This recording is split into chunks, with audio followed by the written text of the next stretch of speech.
사주팔자하고 무당에 대해서 말씀드리도록 하겠습니다. 한 젊은이가 사주팔자를 보았습니다. 그 사람이 아주 사주를 잘 보는 사람이었다고 합니다.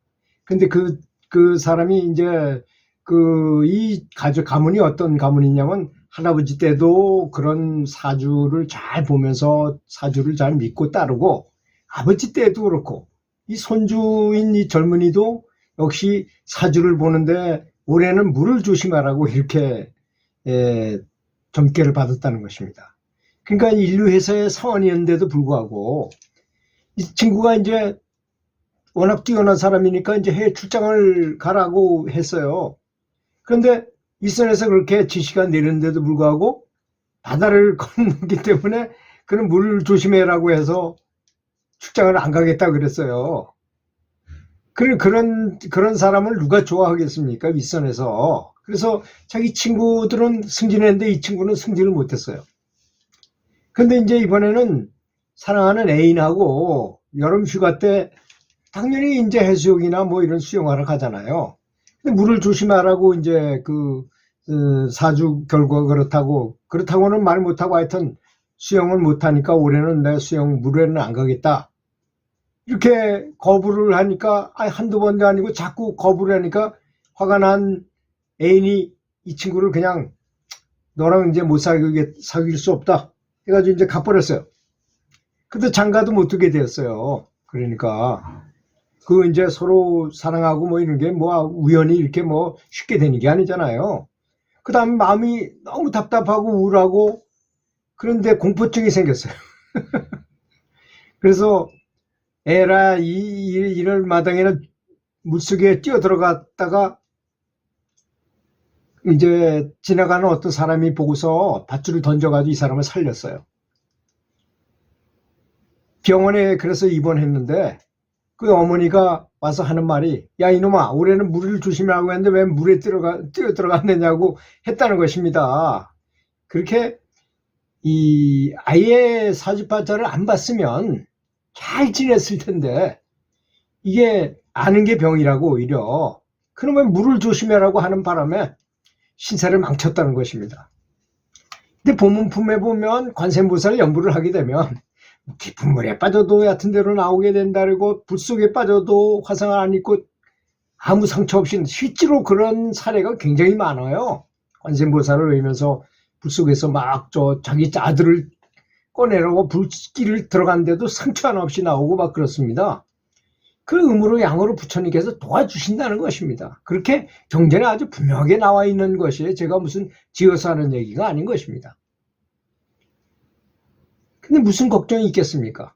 그리고 연부를 하게 되면요, 일도 잘 되고 사업도 거의 허물어져 가는 사업을 위해서 계속 고민도 하고 노력도 하면서 연불까지 하면요, 정말 희한하게도 어떤 귀인이 나타나서 자기를 돕는다거나 좋은 아이디어가 생각나거나 여러 가지 방편, 그건 알 수 없죠. 어떤 게 가장 좋은지는 부처님께서 아실 테니까 우리가 상상도 못하는 그런 방법으로 통해서 그렇게 사업을 번창하기도 하고,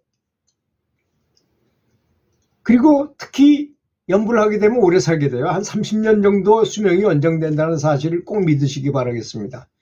제가 예전에 말씀드렸죠. 제 사주가 뭐 얼마 안 있으면 죽는다는 사주였는데 연불만 한다면 부처님이 도와주시는데 무슨 여러분 운명론자가 맞습니까? 연불해가지고 운명을 바꾸는 게 맞습니까? 퀸텀 물리학으로 볼 때 이체 유심조입니다. 유심조. 생각에 따라서 운명이 변한다는 것입니다. 좋은 생각을 하고 좋은 행동을 하고 좋은 말을 하게 되면 당연히 유인력의 법칙에 의해서, 끼리끼리 법칙에 의해서 잘 살게 되고 오래 살게 된다는 것입니다. 자, 더 놀라운 이야기를 해드리겠습니다. 영국의 어느 의학 잡지에 놀라운 글이 실렸어요. 어머니가 이제 평상시에 이 용한 무당을 좋아했어요. 그 어머니가 5살 난 어린 아들을 데리고 정말 소문나고 용하다고 소문난 점쟁이를 찾아갔어요. 괴상한 복장을 하고 주술을 외우던 점쟁이가 이제 뭐 엄마가 분부로 엄마는 자기 운명에 대해서 남편의 운명 뭐 이런 거 보느라고 정신없죠. 막 뭐 이거 저거 물어보고 이제 아들이 잠깐 다른데 엄마는 다른 생각하고 있는데 아들의 얼굴을 뚫어지게 쳐다보더니 얘는 43살밖에는 못 살겠구먼 하면서 허를 하고 차는 거예요. 근데 엄마는 뭐 그 소리가 별로 들리지도 않는 거야. 자기 생각하느라고. 그걸 선택적 청취라고 말하잖아요. 자기한테 필요 없는 거는 쏙쏙 들어오고 필요 없는 건 잘 안 들으려는 기색이 있어요. 사람은.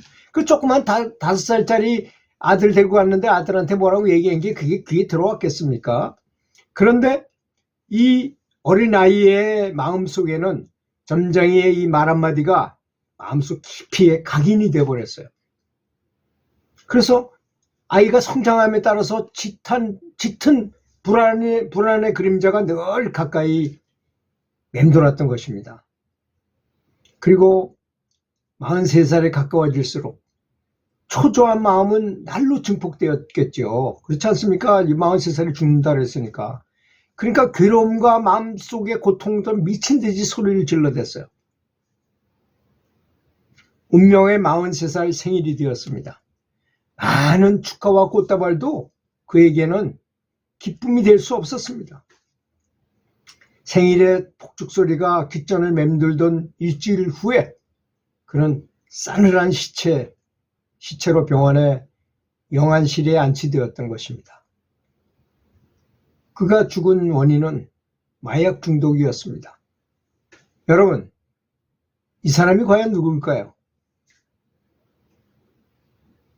정말 미국에서 시작되어 전 세계에 새로운 음악 장르를 선보여서 정말 기가 막힌 슈퍼스타가 된 뭇 여성들의 심금을 올린 로큰롤의 황제 엘비스 프리슬리였다는 것입니다.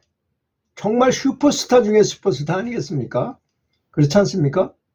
너무나 대단한 그런 슈퍼스타였던 엘비스 프리슬리가 일개 무당이 한 말 한마디 때문에 그게 머릿속에 꽉 박혀 있다가 43살이 다가올수록 그렇게 성공하고 했지만 이 사람의 마음을 바꿀 수는 없었어요.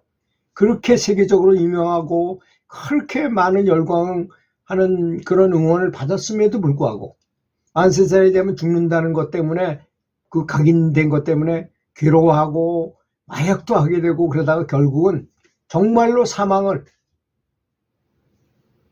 엘비스 프레슬리는 많은 사람들의 추앙을 받고 정말 화려한 생활을 했죠. 돈이 너무나 많이 벌리고 그랬으니까 세계적인 슈퍼스타였으니까. 하지만 사후 세계에 대한 불안과 공포는 그를 마약의 중독에서 끝내 헤어나지 못하게 하고 결국 무당의 말 한마디 때문에 죽게 된 것입니다. 사실 이런 경우는 많이 있어요. 어떤 어린 여자아이가 무당한테 갔는데 무당이 얘는 평생 시집을 못 가겠네 하는 말 때문에 얘는 시집 못 가는 것에 대한 컴플렉스가 생겨가지고 결국은 시집을 못 가고 평생 동안 혼자 살다가 아주 말년에 허망하게 사망하는 그런 일들이 있고, 그래서 운명을 바꾸는 법 무엇인가요? 여러분, 평상시에도 살면서 어렵거나 힘들 경우에 아주 뛰어난 사람, 뛰어난 능력을 가진 사람, 이런 사람하고 친하게 지나게 되면 그 사람이 나를 도와주면 금방 나는 그 위험에서 벗어날 수 있고, 돈이 없다면 그 경제 안에서도 벗어날 수 있게 되는 거 아니겠습니까? 또 약한 힘센 사람이 나를 괴롭힌다면 더 힘센 사람한테 기댄다면 나는 괴롭지 않은 거와 마찬가지잖아요. 그런데 하물며 부처님입니다. 부처님 또는 예수 그리스도, 이런 분들한테 의지를 한다면 그분의 능력이라는 것은 보통 사람을 상상을 초월하잖아요. 이렇게 좋고 쉬운 것이 바로 염불이고 기도라는 것입니다.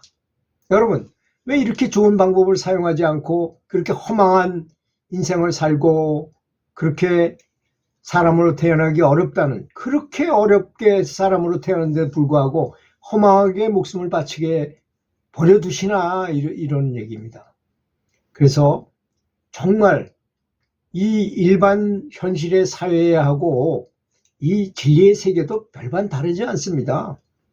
정말 공중이 된 남해아불타불 관세음보살 이런 분들의 명호를 부르면 그분들이 나타나셔가지고 그분들이 빛을 줘가지고 나의 업장을 씻어주고 나의 운명을 바꿔주시고 생명을 연장시켜 주시고 젊게 만들어 주시고 이렇게 한다는 것을 꼭 믿고 정말 아주 성심성의껏 연부를 한다면 어떻게 가피가 없겠습니까? 들어주셔서 감사합니다.